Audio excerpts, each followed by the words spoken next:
Hey, folks, welcome back. For those of you that are coming back again, thank you again for being here.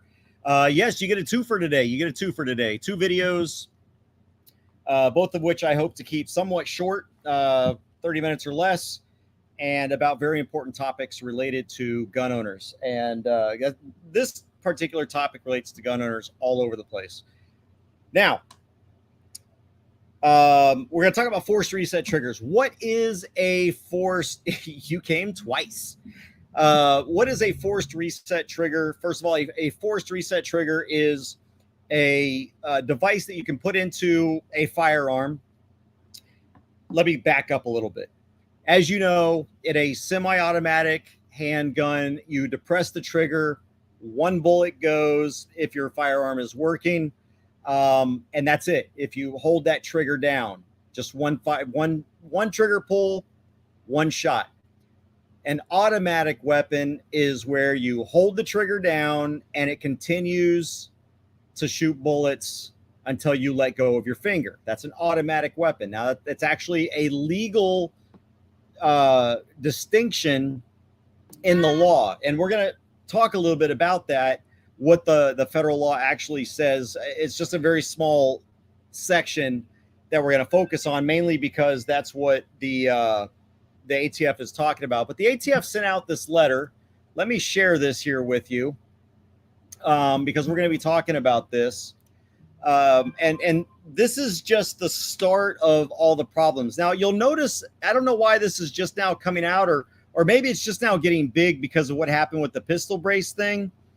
But this is a letter that was sent out March 22nd of last year, and it's an open letter to all federal firearms licensees. That's important for several very important reasons that I'm going to discuss today. But before I do that, let me first state that while I'm an attorney, I am not your attorney, okay? I am not giving you legal advice. I'm giving you information about how this letter applies, okay? If you are concerned after this video about what to do legally, you need to consult an attorney who may or may not agree with me, okay? He or she may or may not agree with what I'm about to tell you. But I'm pretty confident in my analysis of what this is. So, first and foremost, there is no formal or official rule or law that regulates FRTs. I told you what a semi-automatic is. I told you what an automatic is. What the ATF is trying to say here is that a forced reset trigger makes, and this is what people are concerned about, is that a forced reset trigger makes it an automatic weapon subject to the Unconstitutional Firearms Act, the NFA, that hopefully one day we can get banned. So let's go through this letter here. The BATF has recently examined devices commonly known as forced reset triggers and has determined that some of them are firearms and machine guns as defined by the NFA and machine guns as defined under the GCA. These particular forced reset triggers are being marketed as replacement triggers for AR-type firearms. Unlike traditional triggers and binary triggers, sometimes referred to generally as FRTs, the subject FRTs, and I'm going to explain what this is, do not require shooters to pull and then subsequently release the trigger to fire a second shot. Stop. This was obviously written by somebody who has never fired a gun in their life. And yet they're out here regulating the firearms industry through their incompetence. First of all, in semi-automatic weapons, the shooter doesn't release the trigger. I don't know of any training on firearms that's ever been given that says after you pull that trigger, let go of it, let go of it, let go of it. You find out, because every trigger has some play in it, has a little bit of play. And if you want a maximum rate of fire through practice, you learn where that play is, and you keep your finger on the trigger so that you don't let go of it any more than you have to. You don't release that pressure any more than you have to. There's a constant stream of pressure on your handgun, whether it's a double action, single action, it doesn't matter. A good shooter doesn't just shoot and take your finger off unless you're done. Unless you shoot one shot and you've hit your target and you don't need to, then yes, you release your finger.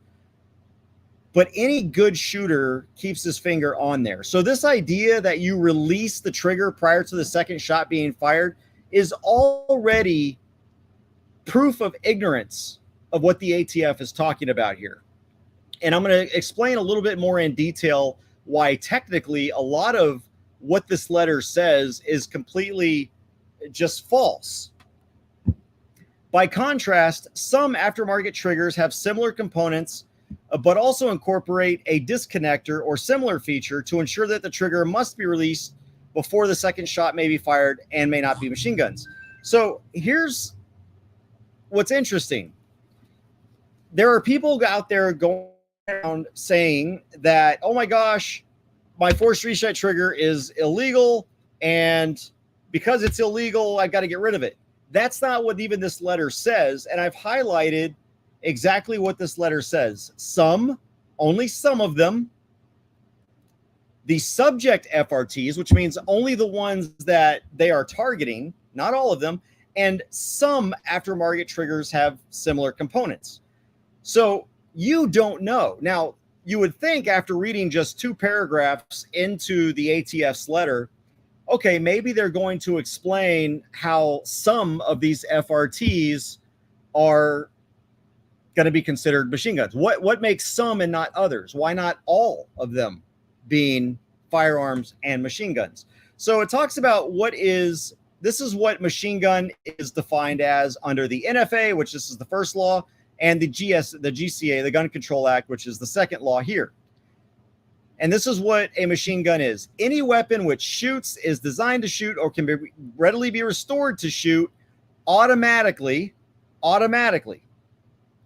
more than one shot. Now keep in mind, well, let me read this whole thing. More than one shot without manual recording by a single function of the trigger.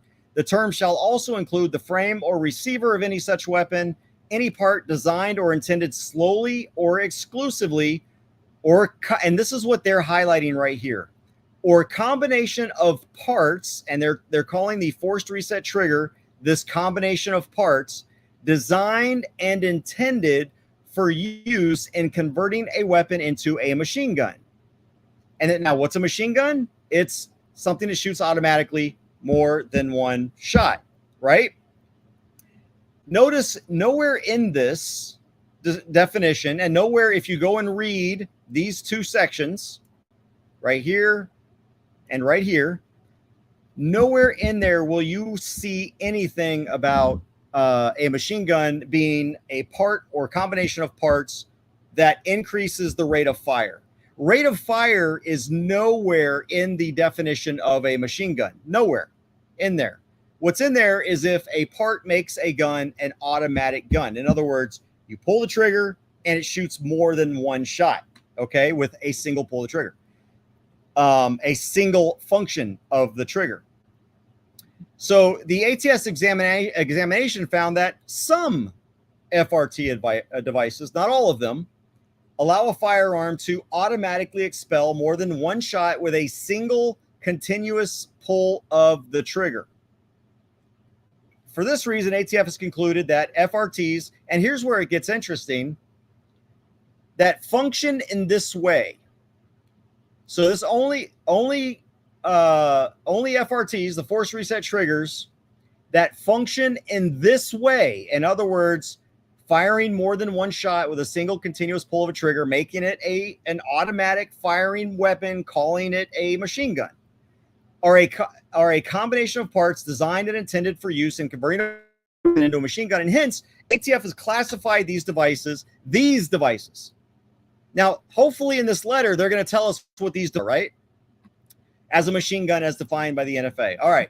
Accordingly, ATF's position is that any FRT that allows a firearm to automatically expel more than one shot with a continuous pull of the trigger is a machine gun. It didn't say all. It just said Only those FRTs that allow more than one shot with a single continuous pull of the trigger, and it's accordingly subject. So the language here is very vague, as you can see. Now, what it says here, accordingly, blah, blah, blah, blah, blah, continuous pull and is accordingly subject to GCA prohibitions regarding the possession, transport, transfer of machine guns.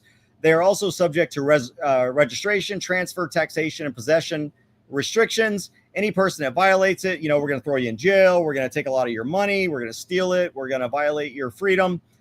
Based on the ATF's determination that FRTs that function as described above, again, not all FRTs. So if you've got an FRT, nothing to worry about. As long as it doesn't function as above, it doesn't create a fully automatic weapon. Our machine guns, ATF intends to take appropriate remedial action with respect to sellers and possessors of these devices. Current possessors of these devices are encouraged to contact the ATF for further guidance on how they may divest possession. Do not do this. Do not ever go to the federal government and tell them, hey, I'm a felon. Hey, I'm breaking the law. I know you told me to, or I'm not uncertain, but I'm going to let you know, because here's what's going to happen, especially under the current communist regime that we have installed in the White House. As soon as you tell the ATF, hey, I've got this forced reset trigger, boom, you're a felon. You've got an unregistered machine gun before they even look at it. Next thing you know, you're in trouble. Whereas if look, this is the end of the letter. You notice nowhere in this letter do they tell you, well, what are these some FRT devices? Which ones are the subject FRTs? Which ones did you review specifically?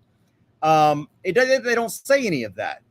But if you have one that functions in the way that's described above, that allows the firearm to expel more than one round with a single continuous pull of the trigger, that's the one that is there. So the language in this letter is very vague, and vague language is considered constitutionally unenforceable for two reasons. And the Supreme Court in City of Chicago versus Morales, and you know what? I'm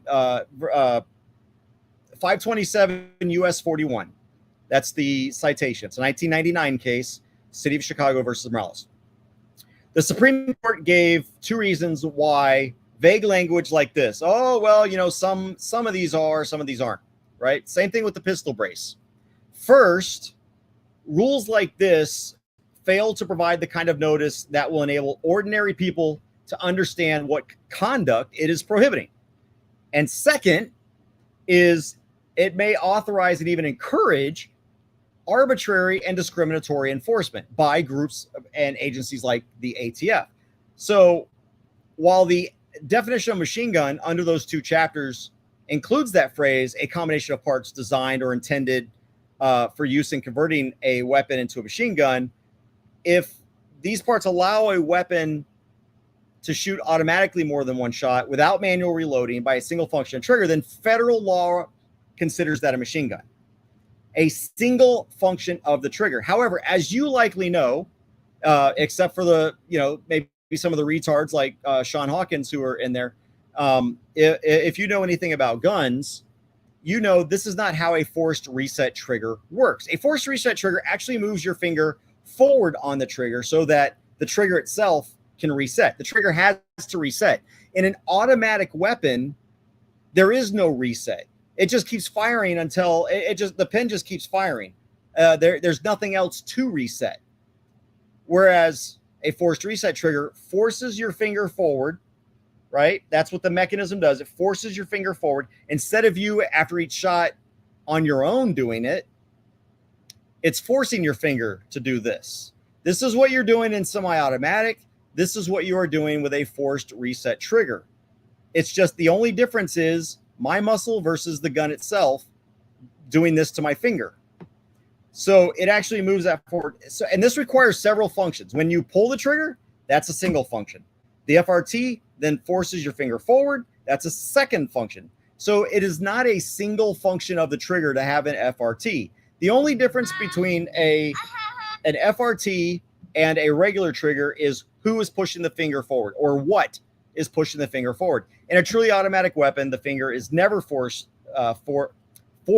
forward to re-engage the firing pin and allow another round to be fired. Now, much like the recent pistol brace rule, the ATF opines that, quote, not all these FRTs are illegal, as I've said. So the problem is that the ATF is confusing objects that allow for an increased rate of fire with objects that create automatic fire. Federal law, as I said earlier, does not forbid faster rates of fire. It forbids automatic fire. And automatic fire is a single depression of the trigger, multiple rounds coming out, more than one round. So if you contact the ATF and you explain that you're in possession of what they consider to be a machine gun, and your FRT is in fact one that they have considered, you can be charged with a felony and your admission will be used against you in court. Look, he came and reported himself as being this criminal, so you've got to convict him. He even admitted it. You notice they never say anything you say can and will be used for your benefit. No, it's always going to be used against you. So, it's my belief that this letter holds no constitutionally legal weight because it misrepresents, one, what an FRT is, and it's unconstitutionally vague. It violates due process by failing to give the public notice. This isn't a letter to the public. This is a letter to FFLs. FFLs have no duty, no matter what the ATF tells them to do. FFLs have no duty to inform you of anything. They're not required to tell you that an object that you bought legally is now being considered illegal by the ATF. They have no requirement to do that. And so, additionally, there's no law or published rule that makes these FRTs illegal. All we have is this, quote, open letter. The only indication is this open letter. And this open letter is not even to the general public. The ATF has not published a rule on the Federal Register informing the public about FRTs, and it hasn't sent out owners of FRTs letters saying, hey, you might have something illegal. So therefore, the public has not been given constructive notice that even if the FRTs are illegal, which ones are? Now, in Giacchio versus Pennsylvania, this is a 1966 case, 382 U.S. 399, the Supreme Court said it is well established that a law fails to meet the requirements of due process clause if it is so vague and standardless that it leaves the public uncertain as to the conduct it prohibits. And we don't know which of these force reset triggers they tested, and there are many out there, are the ones that they tested and considered that they are machine guns. So what should you do? I've got three options for you. And what it all boils down to is an independent cost benefit analysis for each individual person. The first thing you can do, keep the FRT, do nothing, because you may not even have an illegal FRT. I firmly believe the rule is unconstitutional and unenforceable. Do not publish or publicize that you have one. Just exist and keep being a law-abiding American. But if you keep it, I recommend you either remove it or not, but don't publish it. If you remove it from your gun, and even if you don't remove it from your gun, there's the chance that the ATF or law enforcement agency may visit you. If the ATF or law enforcement agency arrives at your door, do not answer any questions. Shut up. I'm sorry, I don't answer questions. Have a good day. Do you have a warrant? No, have a good day. Do not answer any questions about you, whether you own one, whether you once owned one, whether you purchased one, whether you possess one, whether you once possessed one, or even whether you've ever used an FRT. For all you know, you have no idea what they're talking about because you're not going to answer questions. Do not answer any questions. If ATF or law enforcement agency does not have a warrant, explain you're not willing to answer those questions, you do not consent to a search, and ask them to leave your property. Immediately contact an attorney. You have this right. You have this right to tell them to leave if they don't have a warrant, and you have this right to contact an attorney because if they think that you still have one, don't answer questions like, oh, well, I used to have one, but I sold it. Okay, just don't say anything. Even if they come to your house and say, we have reason to believe that you had an FRT, and you never in your life ever owned an FRT, don't even say that you've never owned one. I don't know what you're talking about. Just say, I do not answer questions, and contact your attorney. The second thing you can do is destroy or dispose of the FRT. Now, if you do that, that's, you can take it out of the gun, get rid of it, sell it. I don't know, whatever you want to do to it. You're not supposed to, if it's an illegal one, transfer it. But again, you don't know that it's illegal. For all you know, it's not. But document its destruction. If you destroy it, document that you destroyed it through either a sworn affidavit and or audio and visual photography or video evidence that you destroyed it. Because if you ever do go to trial and they're like, hey, you have this thing, and you're like, well, no, I saw that letter and I thought mine might be affected by it, and so I destroyed it. Here's the video of me destroying it. Don't tell them what kind it was, because it may or may not have met the definition of this letter. Okay, so the first thing you can do is keep it, do nothing, and take that risk. But you risk, of course, being raided. That's a risk. If you think they're going to come after you and you do nothing, there's that risk that they come after you. But just remember to do those things that I said before. Make sure you have an attorney ready to fight this, because even if they do come after you, you have legal rights and will likely possibly win in court. Okay. The second one is you can destroy it. The third one is you can do what the ATF says. Contact them and say, hey guys, I'm a felon. What do you want me to do with this thing? Right. So you can surrender your FRT to the ATF if they determine that your FRT is a machine gun. Now, you should only surrender if that's the course you want to take, because that's the path of least resistance, probably. Personally, I think, if you really just don't want to deal with it, you just want to destroy it. The Constitution requires that, under the takings clause, that they reimburse you if they're going to steal your property or force you to destroy your property. So I don't know why anybody would destroy it without being compensated. But if you surrender it, you should only surrender to them under protest. Make clear that you do not consent to the forfeiture or the destruction of your property. Now, here's what's really important. If you decide to surrender your forced reset trigger to the ATF, you need to require a property receipt. And there are two forms. The form they're going to make you try to sign is what's called an ATF form 3400.1. ATF form 3400.1. Do not sign the 3400.1. Don't. That is the consent to forfeiture and destruction of property and waiver of notice.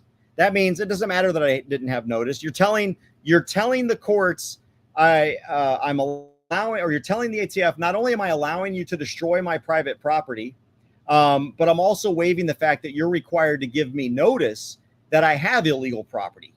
And you want them to have to force you to give you notice. And this letter does not give notice. Let me fix my camera here. This letter does not give notice. So the form that you want to, and write this down if you've got a forced reset trigger, the 3400.23, the ATF form 3400.23. This is a receipt of property and other items form. This is a form saying that you gave property to the ATF, but you're not giving them permission to destroy it. You're not giving them permission to get rid of it. They are going to try to get you to sign the 3400.1. That's the consent to forfeiture and destruction of property, and it's also your waiver of notice. Do not sign this, no matter how much they try to convince you otherwise. Demand the 3400.23. If you're not agreeing to have the FRT destroyed or forfeited, make sure you don't sign that .1. Sign the .23. It also protects your right to be reimbursed for the value of the FRT if it's destroyed without your permission. You can file to have that, because the government is required to compensate you when it takes your property. Make sure that you record the surrender. You have photos of your property prior to handing it over. That's important, so that if and when it's returned, you've already documented its condition, and you make sure that you get it back exactly as it was given to you. And that's important, because if they don't give it back to you in the way that you gave it to them, again, they've now converted your property into something less valuable. They owe you money. So additionally, there's a letter here that I've written up. Those of you who are members of Self-Defense Fund will get this in written form, what I'm talking about today. but also write them a letter, and don't forget to contact an attorney.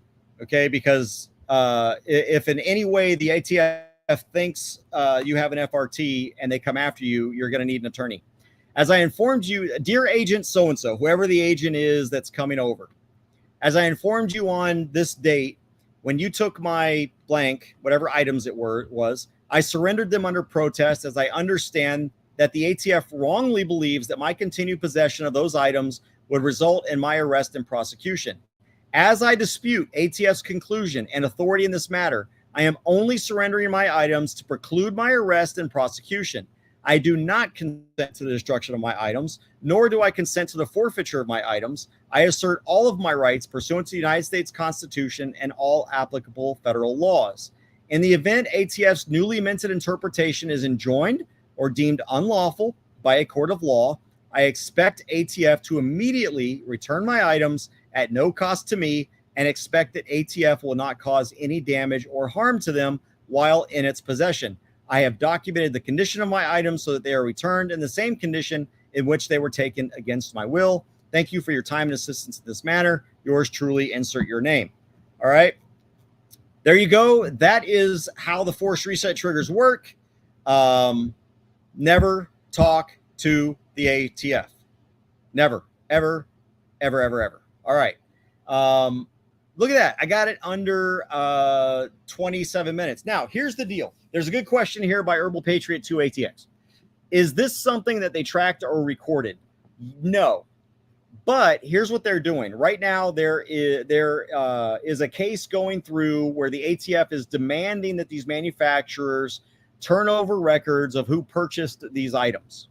The manufacturers are, of course, opposing the ATF's demands to turn over the purchaser list.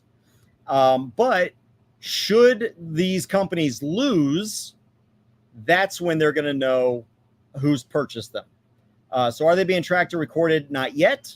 But if they lose that court case and these companies that make these FRTs are required to turn over their, their sales logs and who purchased them, then they're going to know who to go after. But again, just because you purchase something doesn't mean you still have it.